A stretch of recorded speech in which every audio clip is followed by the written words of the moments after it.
제가 세 가지 고민을 했습니다. 그러나 다 연결된 하나라고 생각이 듭니다. 하나는 첫 번째는 교회 직제의 바른 설계를 위한 원리가 무엇일까? 제가 이제 직제 문제 혹은 직분 제도라고 하는 것을 이야기를 들었을 때 가장 고민되었던 부분이 뭔가 하면 직제에 만약에 문제가 있으면 도대체 돌아갈 원리가 무엇일까?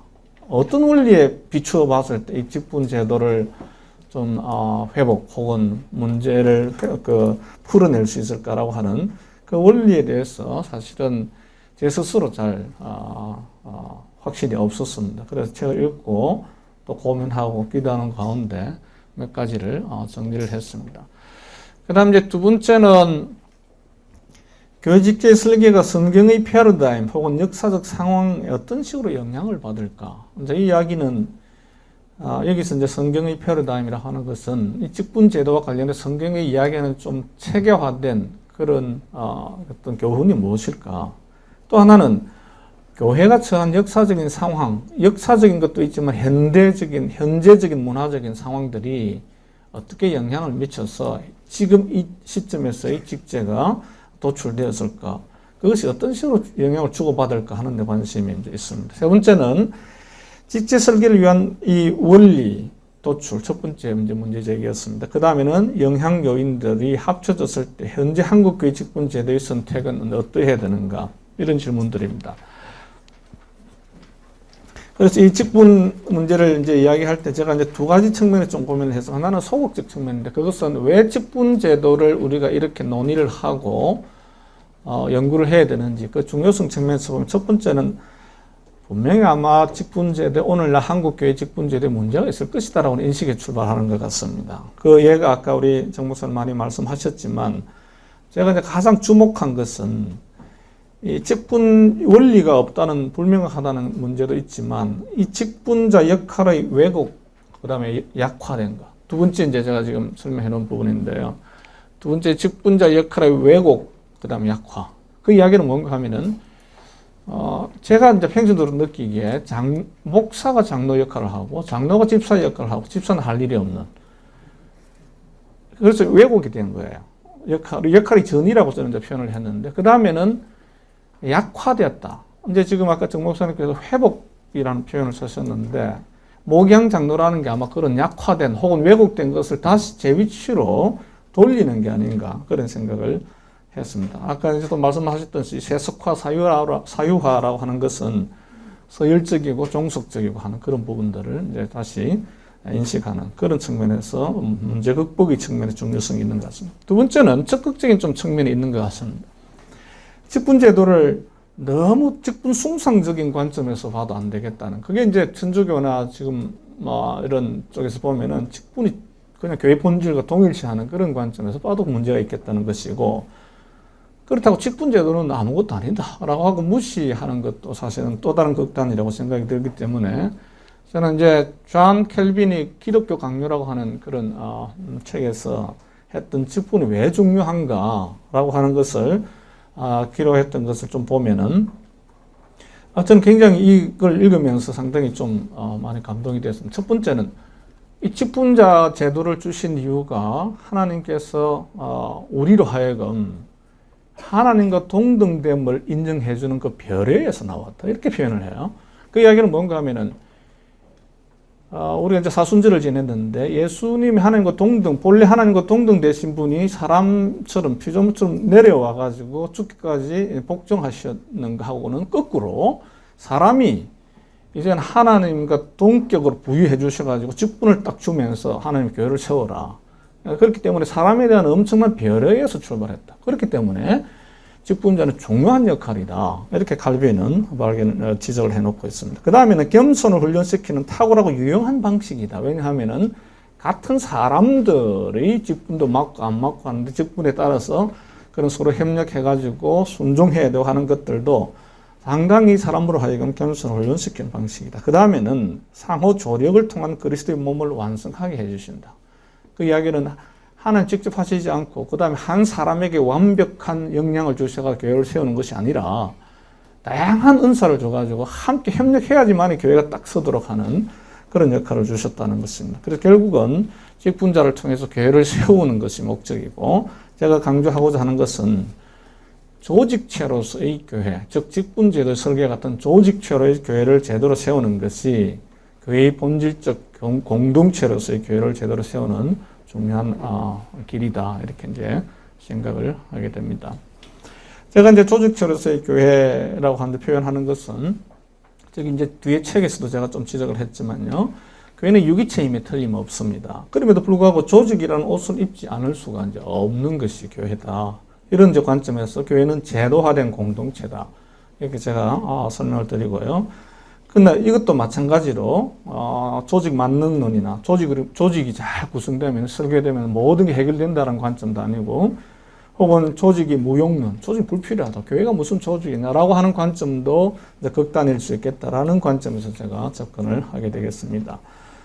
이제 조직 설계하면 이건 좀 전문적인 용어이긴 합니다만, 우리가 기업 조직이든 교회 조직이든 어느 조직이든 가면은 고민하는 몇 가지 이제 그 차원들이 있는데, 그 중에 하나가 분업화, 일을 어떻게 나눌 것인가, 나눈 일을 어떻게 조정할 것인가, 그게 이제 공식과 표준화 문제, 그걸 어떻게 부수화할 것인가, 부수화된 조직에서 얼마만큼 누구에게 그 권한, 의사결정권을 줄 것인가, 위에 둘 것인가, 밑에 둘 것인가. 위에 주면 아까 군주제처럼 탑다운식으로 위에 있는 사람 명령한, 밑에 사람 따르는 것인데, 그런 문제를 어떻게 조정할 것인가, 이것이 설계의 문제입니다.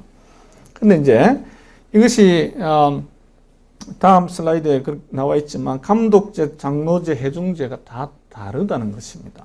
그 측면에서 좀 살펴볼 것이고요.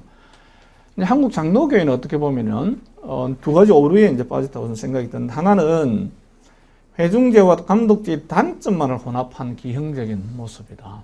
원래는 장점만을 모아가지고 잘 굴러가게 해야 되는데, 지금은 어떻게 보면 안 되는 것끼리 모아가지고 기형화되었다, 그런 측면이 있는 것이고, 두 번째는 모양은 장로제인데 실질적인 기능은 해중제나 감독제로 치우치는 경향성이 있다. 이 이야기는, 앞쪽의 이야기는 조직을 구축할 역량이 적어서 그런 결과를 나타나는 것이고, 뒤쪽에 가면은 쉬운 길을 택했다, 이렇게 이제 생각이 됩니다. 그 이야기는 고민을 깊이 하지 않고 하기 쉬운 쪽으로 흘러갔다, 이렇게 볼 수 있을 것 같습니다.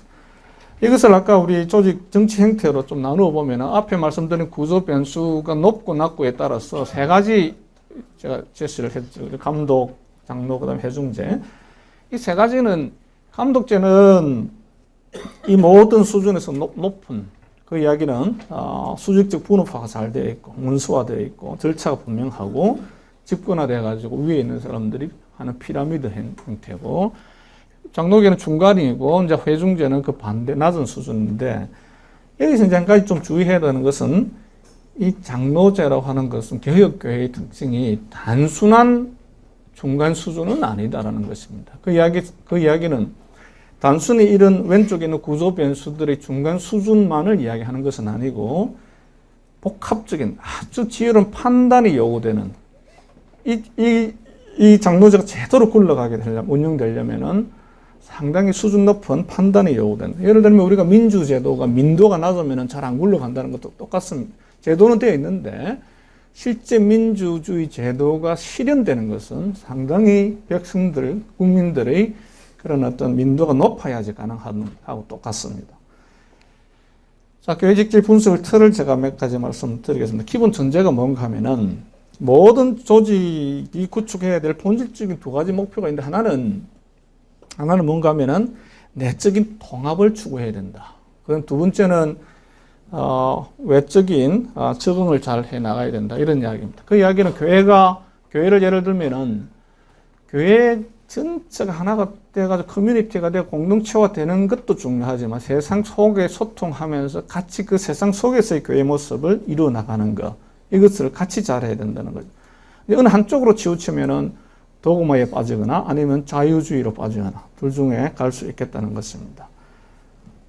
그 다음에는 모든 제도는 특정 원리에 기반한다는 전제에서 출발을 할 수 있겠습니다. 그래서 제가 세 가지 요소로 핵심 설계 원리와 성경의 패러다임, 역사의 상황이 다음에 그림으로 나와 있습니다. 그 그림을 첫 번째 보면, 제가 첫 번째 지적하는 게 직분 제도입니다. 이 직분 제도 직무가 예를 들면 직무, 직분자의 직무와 역할이 무엇일까? 자격 선발, 지원 관리 이런 걸 어떻게 해야 될 것인가? 이런 것들이 이제 우리 고민거리인데, 근데 첫 번째 고민은 밑에 제가 박스를 넣은 게 원리입니다. 이 원리를 어떻게 가져갈 것인가? 제가 이제 첫 번째 제가 서론에서 말씀드린 게 도대체 직분제들이 문제가 있으면 어디로 돌아가서 어떤 원리를 들여다보고 그쪽으로 회복돼야 되는가에 대한 고민에서 세 가지를 제가 제시를 하려고 합니다. 하나가 권위와 자율의 균형 원리, 두 번째가 직분의 평등과 사익의 차등 원리, 세 번째가 호혜성 원리 이렇게 되어 있습니다. 이것은 나중에 자세하게 다시 또 설명을 드리겠습니다. 이제 두 번째로 고민해야 되는 것은 왼쪽에 있는 성경의 패러다임입니다. 성경에서는 그럼 직분 제도를 무엇이라고 하는가?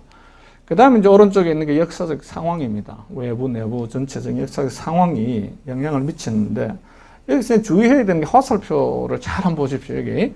첫 번째 제가 화살표를 점선으로 하겠습니다. 이 점선은 뭔가 하면 영향이 약하거나 간접적이라는 표현입니다. 성경의 모든 직제에 대해 자세하게 설명해 놓고 있지 않습니다.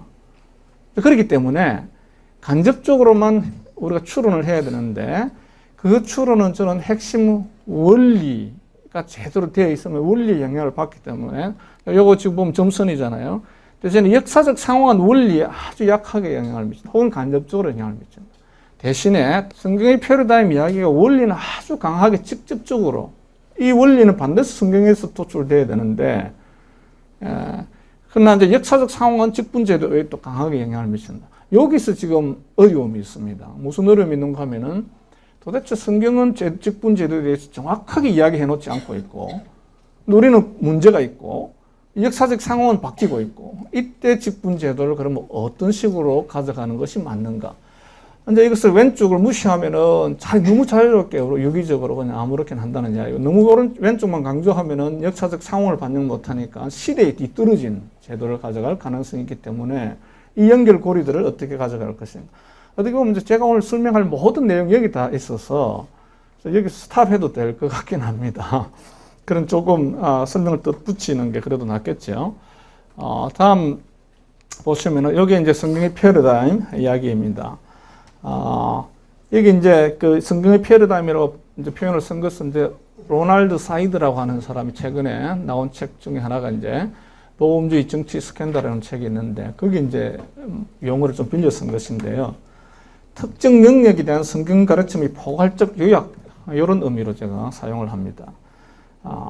그 다음에 이제 이 인간과 사회에 대한 성경의 가르침, 그 다음에 교회 정치 원리, 이런 것들이 어우러져 가지고 성경의 가르침을 우리에게 준다고 생각이 듭니다. 그것을 그림으로 다시 그려보면은 왼쪽에 있는 성경 패러다임이 여기 있는 것이죠. 그죠? 그것이 뭔가 하면 하나님의 말씀과 계획주의 신조들, 그 다음에 그리스도가 교회의 유일한 머리가 되심, 그 다음에 고린도전서 14장에 나오는 말씀, 모든 것을 적절하게 하고 질서대로 해야 된다라고 하는 직제를 부여하신 큰 그림들, 그 다음에는 개인과 조직, 사회에 주신 세 가지 아주 좀 대립적일 수 있는 교훈을 저희들이 주고 있습니다. 그것이 뭔가 하면 타락과 구속이 있다는 것입니다.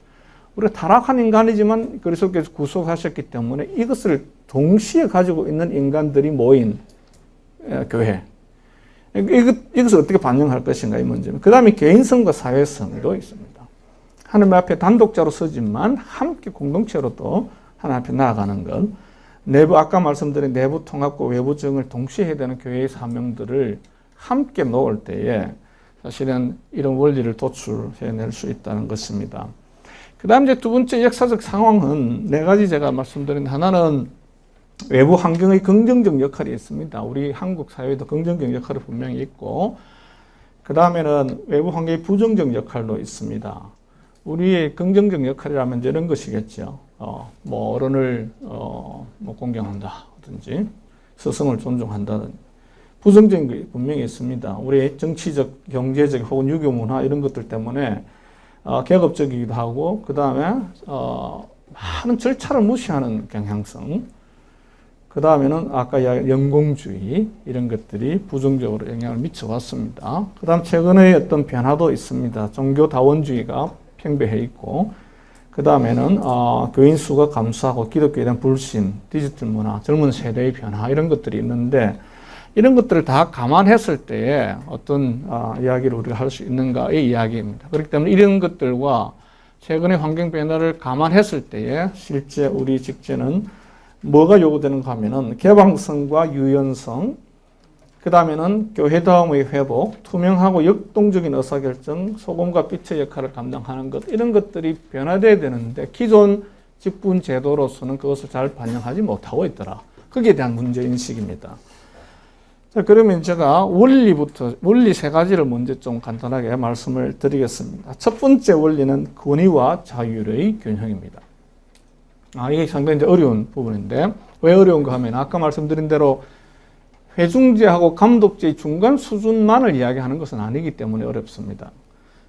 여기서 이제 권위와 자율의 균형이 적용되는 것은 직분자 간에도 그렇고, 직분자와 성도 간에도 그렇고, 교회의 자유, 국가로부터, 그 다음에 상위기관으로부터 개별 교회가 가져오는 교권의 자유들이 있는데, 이 원리를 두 가지 측면에서 살펴보겠습니다. 하나는 비지배 자유입니다. 좀 어려운 용어이긴 한데요. 이 내용은 뭔가 하면은, 우리가 이제 권위와 자율의 균형을 위한 전제 조건으로서 이 비지배 자유의 정의가 뭔가 하면은 타인의 자유적인 의지로부터, 자의적인 의지로부터 자유하는 것을 말합니다. 예를 하나 들면요. 관대한 주인을 모시는 노예 이야기를 예를 들 수 있을 것 같습니다. 이제 관대한 주인을 모시는 노예, 아주 관대한 주인이 있어가 노예를 외그 노예처럼 바깥에 살게 했습니다. 자기 성곽에 살지 않고 바깥에 자유롭게 가족을 데리고 농사지으면서 가족을 데리고 살면은 그 사람은 자유가 있죠.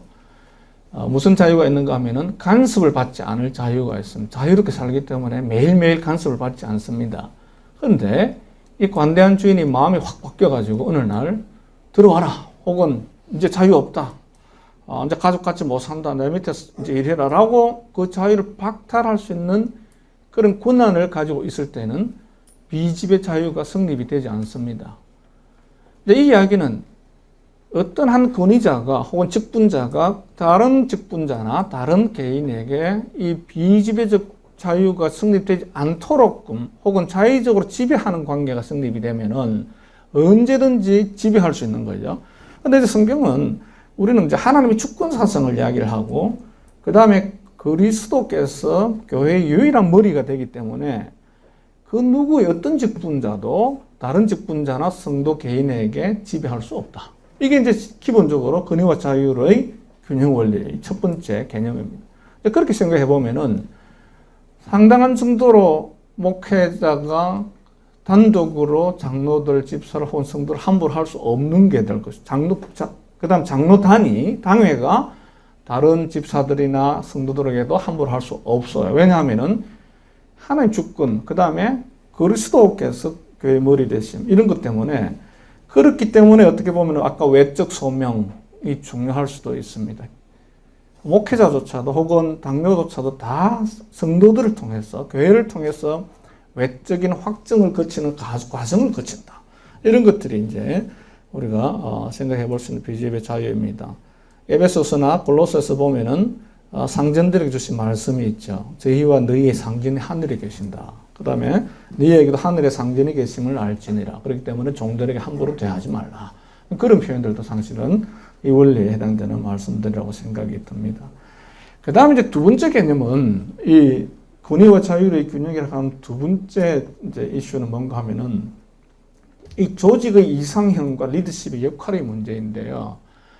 이제 조선 왕조를 좀 생각해 보면은 이게 무슨 말인가 하면은 직분자의 역할이 무엇인가 이야기입니다. 리더십의 역할이 뭐가 되어야 되는가 이 문제인데, 최근에 이제 기업도 많이 그런 생각들을 가지고 있는데 가장 최고 경영자 혹은 최고의 리더십이 가지는 가장 중요한 역할 중에 하나는 그 조직을 조직답게 만드는 것입니다. 그냥 사업을 잘하는 게 아니라 그 조직을 조직답게 만드는 것. 그 이제 전문 용어로 institution building이다. 제도 조직의 혹은 기관의 건축자 역할이다. 이런 이야기를 하는데요. 이제 조선 왕조 시대 여러분 보면은 유교라고 하는 그런 경전을 가지고 국가의 이상적 모습, 시스템이 뭐가 되어야 되는지에 대한 그림을 그려놓고 있었습니다.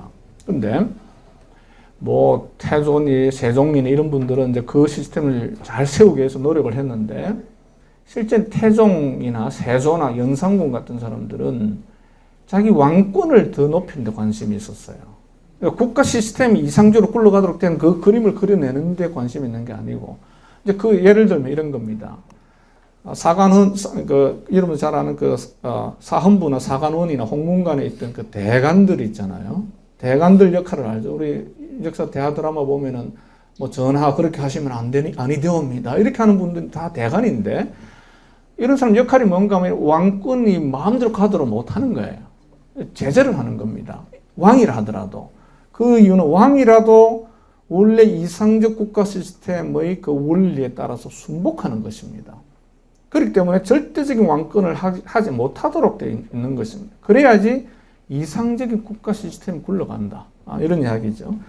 사울왕을 책망한 걸 보면요. 사울왕이 왕이 되어가지고 실질적으로는 사실은 하나님 앞에서 정말로 잘 초대왕으로 잘 서야 됐지만 사울은 그렇지 못했습니다.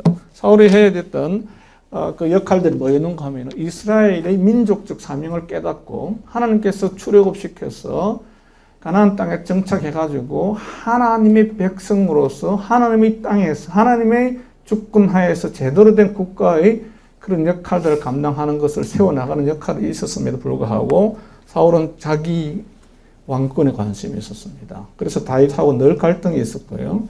이런 것들도 보면은 이상형이라고 하는 조직다움을 세워나가는 것들은 상당히 중요한 이슈다. 그렇기 때문에 이것이 권위와 자율의 균형인데, 이제 제가 던진 질문은 뭔가 하면은 언제 권위를 발휘하고 언제 자유를 줘야 되는가의 문제입니다.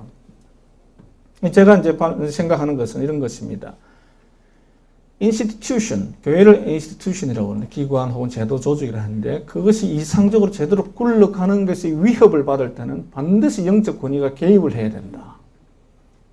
그때는 민주주의라는 명목으로 손 놓고 있으면 안 된다는 이야기고, 그것이 제대로 굴러갈 때는 위임을 해가지고 자율적으로 일하도록 도와줘야 된다.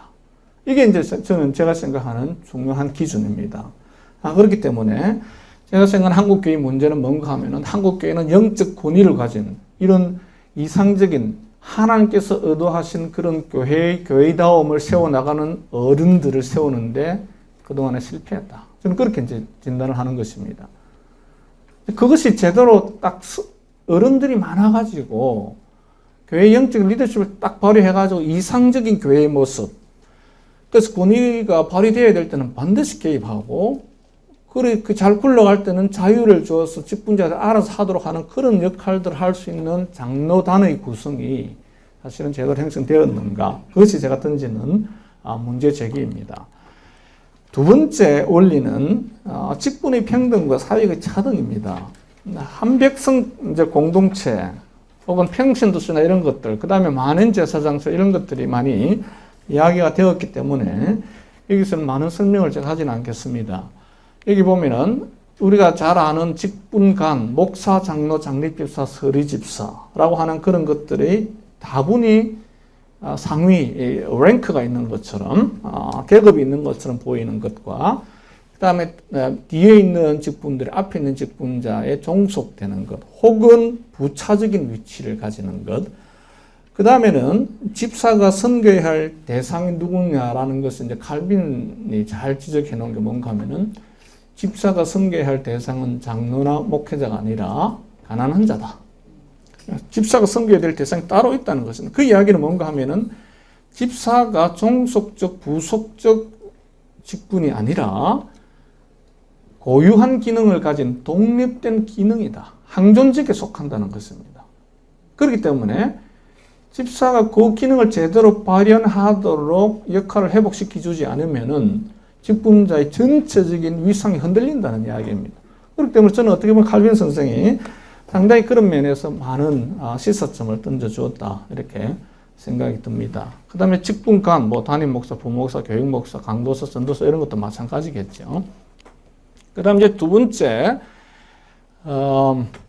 이제 좀 더 확대해서 보면은 사실은 교회와 교회 사이, 치리회 사이에서도 이제 동등함을 많은 교단에서 이야기를 하고 있습니다. 상위기관에 예를 들면은 미국의 CRC 같은 경우는 상위기관에 파견되는 총대의 수가 똑같습니다. 노예에 교회의 크기에 상관없이 노예에 파견되는 총대수.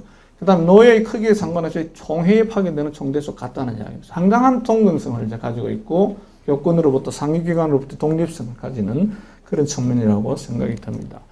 이 두 번째 원리의 두 번째 차원은 뭔가 하면 복음적 분업 이야기입니다. 현재 제가 지적하고자 하는 것은 이 복음적 분업이 효율 추구적 분업으로 변질되었다.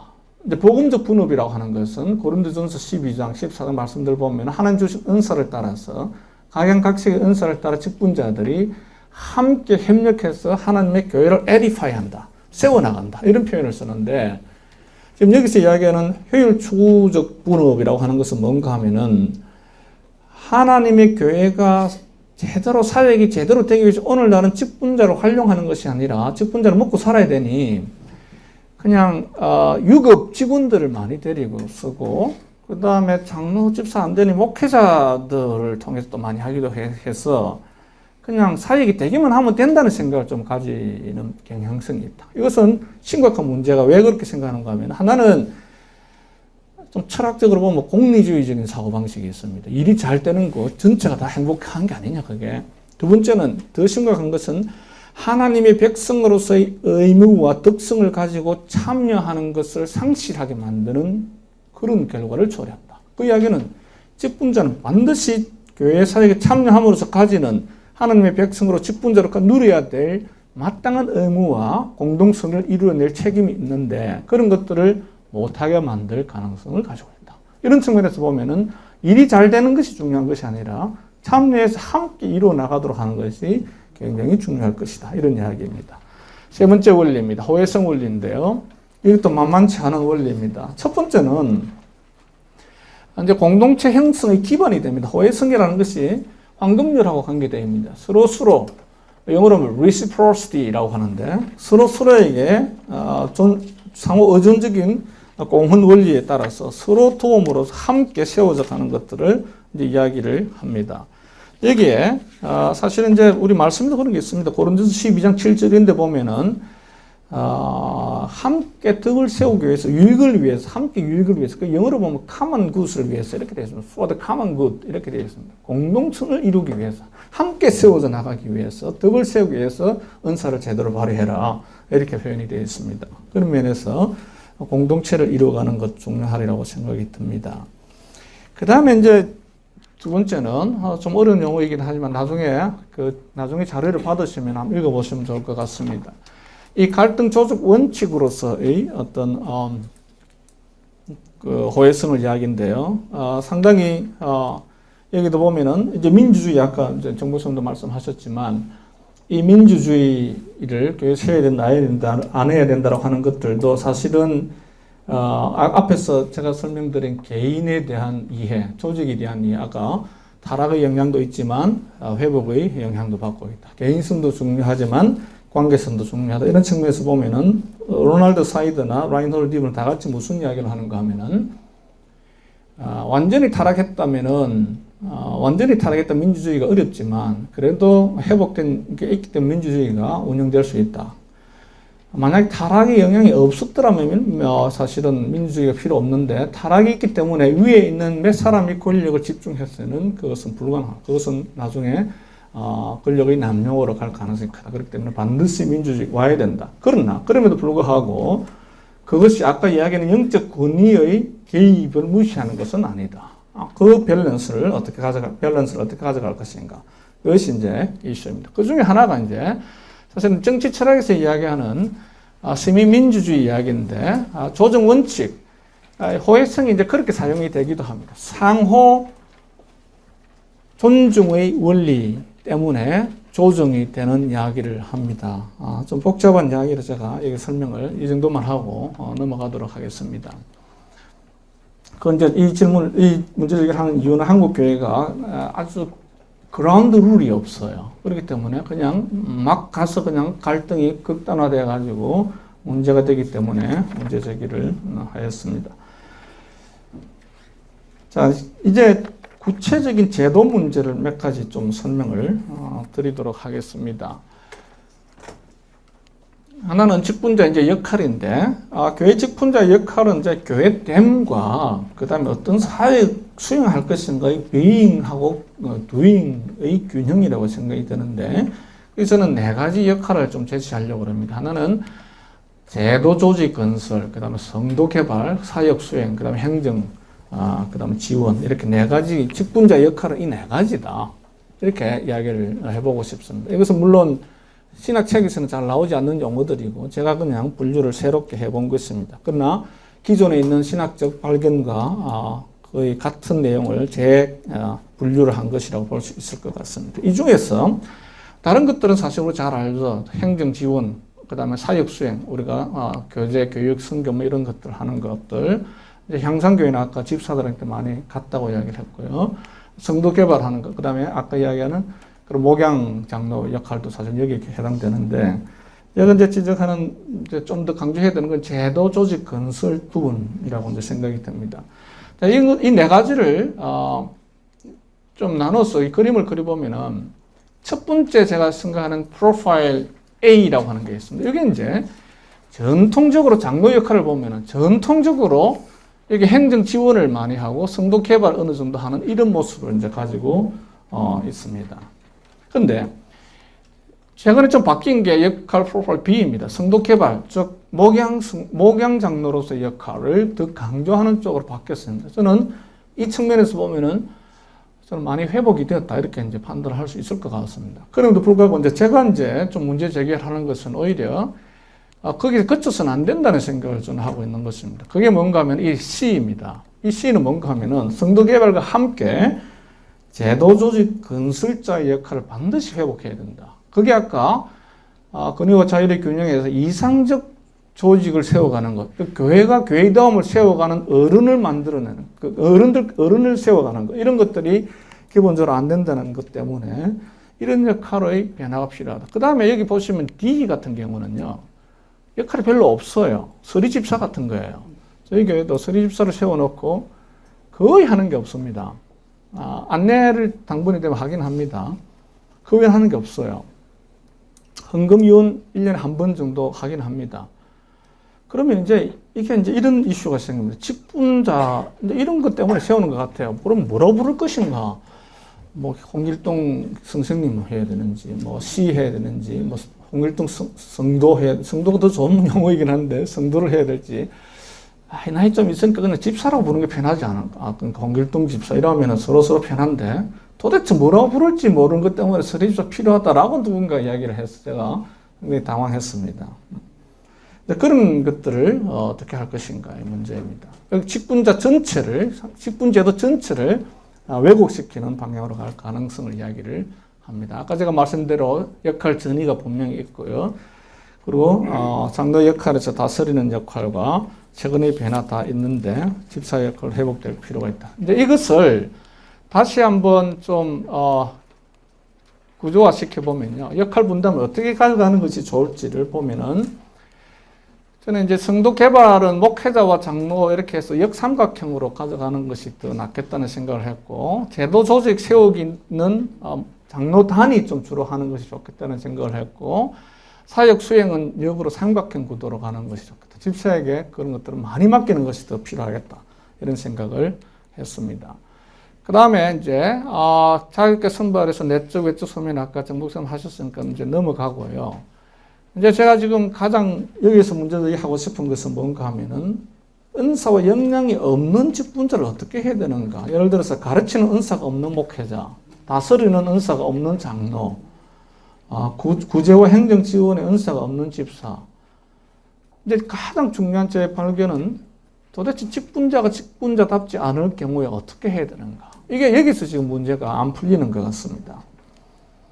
그래서 사실은 이제 철저한 검증과 확인 과정을 외적 소명을 좀 더 강화할 필요가 있겠다 이런 생각을 해보게 됩니다. 그 다음에 지원과 관리 문제에 있어서 아까 정 목사님께서 워낙에 구체적인 말씀을 하셨기 때문에 여기서 이제 다 언급은 하지는 않겠습니다. 대신에 이제 한 가지만 좀 말씀을 드리면은 최근에 이제 스코틀랜드 같은 경우에는 원래는 장로교 시작으로 했는데 원래 존 낙스의 그 치리스의 초기에는 사실은 그 1년 임기로 장로를 세웠는데 그 다음에 제2교회 치리스에서는 안수반은 평생직으로 전환을 시켜버렸습니다. 근데 80년대에 와가지고 교리위원회를 만들어가지고 장로를 다시 평생직이 아니라 임기가 있어야 하고 안수는 불필요하다라고 해서 다시 회복시키는 이제 논의를 했는데 이제 중요한 것은 뭔가 하면 왜 그렇게 바꿨는가의 이유입니다. 그 이유가 뭔가 하면 인원은 감소하고 젊은 세대가 바뀌고 그다음 위기의식 때문에 젊은 세대들이 신앙의 유산에서 멀어지고 있다는 그 판단과 위기의식 속에서 장로 제도를 다시 바꿨다. 이런 이야기를 하고 있습니다. 그렇기 때문에 그런 문제도 한번 좀 고민해 볼 이슈가 있는 것 같습니다. 마지막 하나만 하고 제가 제 발제를 마치겠습니다.